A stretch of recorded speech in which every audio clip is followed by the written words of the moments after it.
اتنی محبت جس کے صدقے رب نے محبت بنائی، اس محبوب کو جب قریب بلایا تو جسٹ لئیم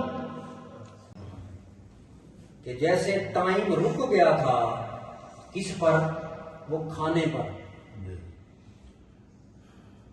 پر ٹائم رک گیا تھا، کھانا گرم رہا۔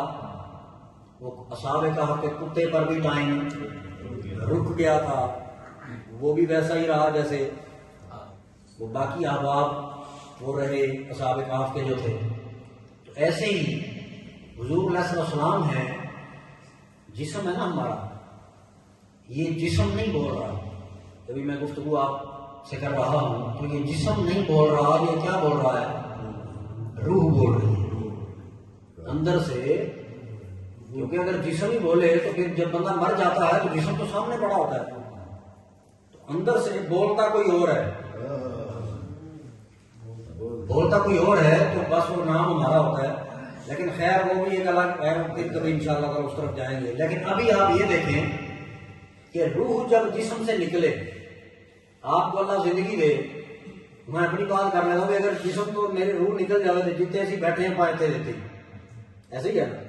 یعنی جہاں انسان کی روح نکلے جسم وہیں ساکت ہو جاتا ہے۔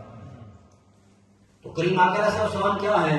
اس کائنات کی روح ہے، روح کائنات ہے۔ انسان کسی انسان سے محبت کرے، اس سے کال پہ بات کر رہا ہو یا اس کے ساتھ مل رہا ہو، سارا دن بیٹھا رہے پاس، ساری رات بیٹھا رہے، بات کرتا رہے، تو ایسا لگتا ہے جیسے 5 منٹ بھی نہیں ہوئے۔ تو اتنی محبت جس کے صدقے رب نے محبت بنائی، اس محبوب کو جب قریب بلایا تو جسٹ لئیم، چند لمحوں میں بھیج دیا واپس۔ نہیں، وہ ہے روح کائنات۔ میرے آقا جب یہاں سے اس کائنات سے نکلے فزیکلی، جب حضور گئے کائنات رک گئی جہاں تھی، پتہ نہیں کتنی صدیاں رہے وہاں، کتنا عرصہ رہے۔ جب واپس تشریف لائے کنڈی بھی ویسے ہل رہی تھی، پانی بھی ویسے چل رہا تھا۔